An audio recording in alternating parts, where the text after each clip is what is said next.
السلام علیکم دوستو امید کرتا ہوں سب خیریت سے ہوں گے۔ دوستو ہم نے سیرت النبی صلی اللہ علیہ وسلم کا چیپٹر شروع کیا تھا، جس میں ہم نے غزوہ بدر، غزوہ خندق اور صلح حدیبیہ کے بارے میں پڑھا۔ اس کے بعد آج ہم حکمرانوں کو دعوت اسلام اس کے بارے میں بات کریں گے۔ سن 7 ہجری بمطابق 828 عیسوی صلح حدیبیہ کے بعد نبی صلی اللہ علیہ وسلم کو کسی قدر اطمینان حاصل ہوا تو آپ صلی اللہ علیہ وسلم نے مختلف حکمرانوں کو خطوط لکھ کر اسلام کی دعوت دی۔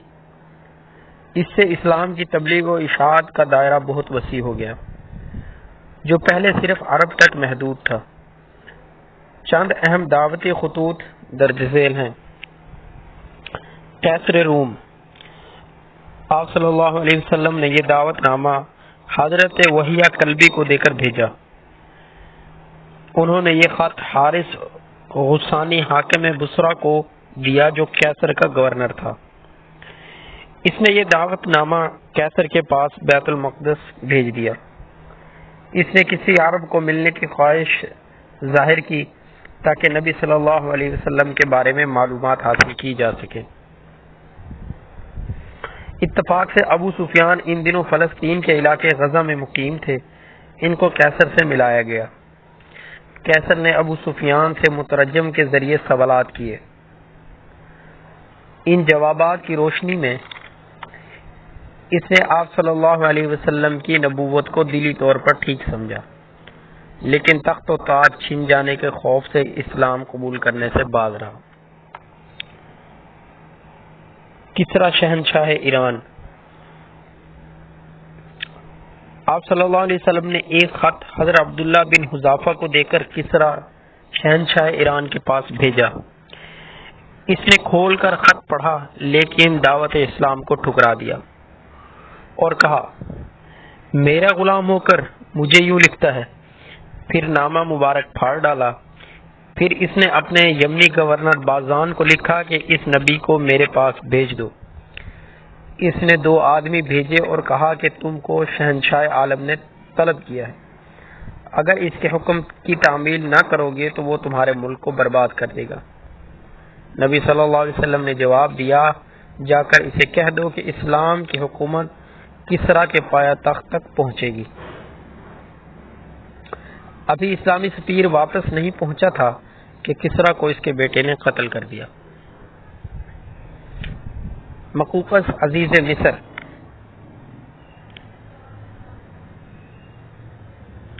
آپ صلی اللہ علیہ وسلم نے حضرت حاطب بن ابی بلتہ رضی اللہ تعالیٰ عنہ کو مصر کے بادشاہ کے پاس بھیجا۔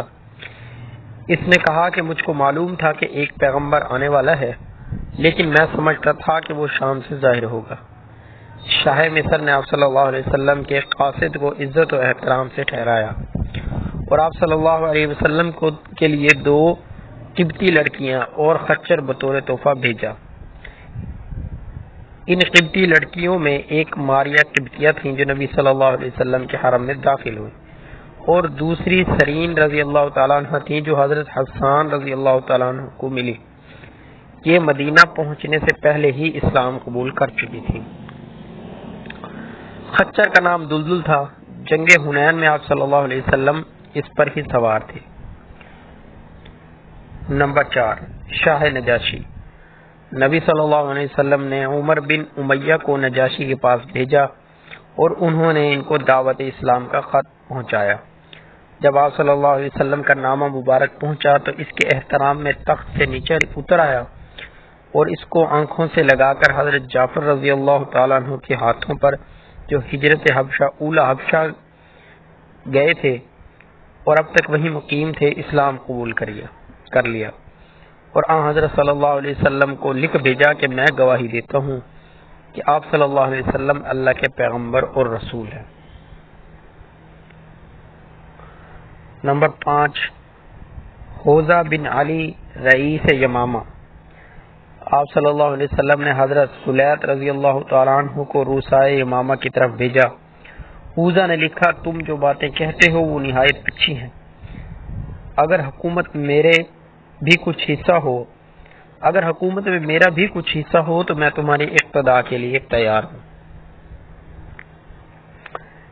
اسلام حوث ملک کے لیے نہیں آیا تھا، اس لیے آپ صلی اللہ علیہ وسلم نے فرمایا زمین کا ایک ٹکڑا بھی ہو تو میں نہ دوں گا۔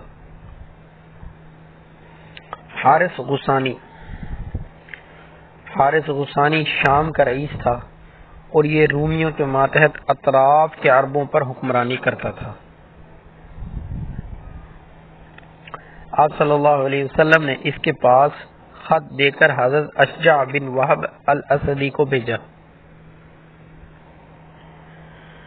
وہ یہ خط پڑھ کر بہت برہم ہوا اور فوج کو تیاری کا حکم دے دیا۔ مسلمان اس جرم کی پاداش میں ہر وقت اس کے حملے کے منتظر رہتے تھے اور آخر موتا اور تبوک کی لڑائیاں پیش آئیں۔ یہ چند مشہور لوگ تھے جن کو آپ صلی اللہ علیہ وسلم نے اسلام کی دعوت دی۔ اس کے علاوہ اور بھی لوگ تھے جنہیں آپ صلی اللہ علیہ وسلم نے اسلام کا پیغام پہنچایا۔ تو دوستو، آج کا ہمارا چیپٹر یہاں پر ختم ہوتا ہے۔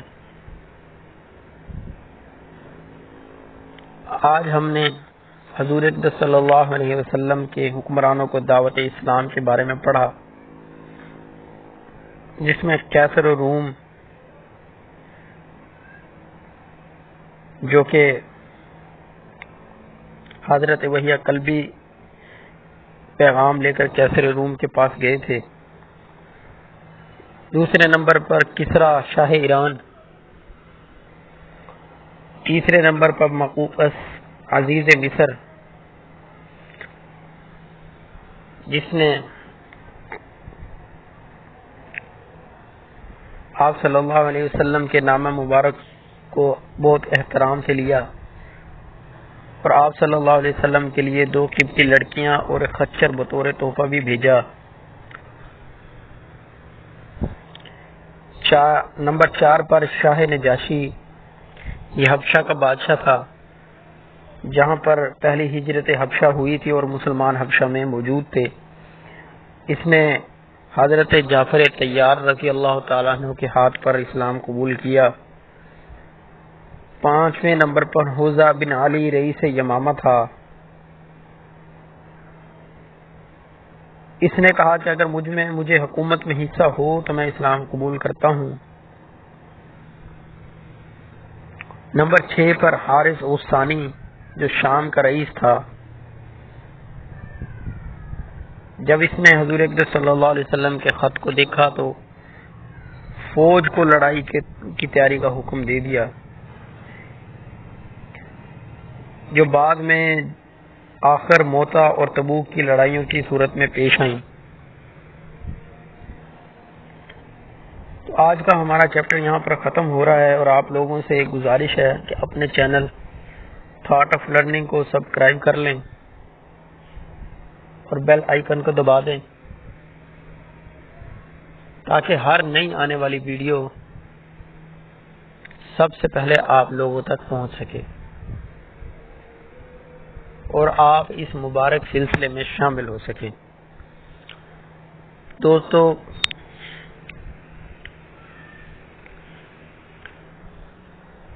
چینل کو سبسکرائب کر لیں اور کمنٹ کے ذریعے اپنی رائے سے آگاہ بھی کریں۔ والسلام۔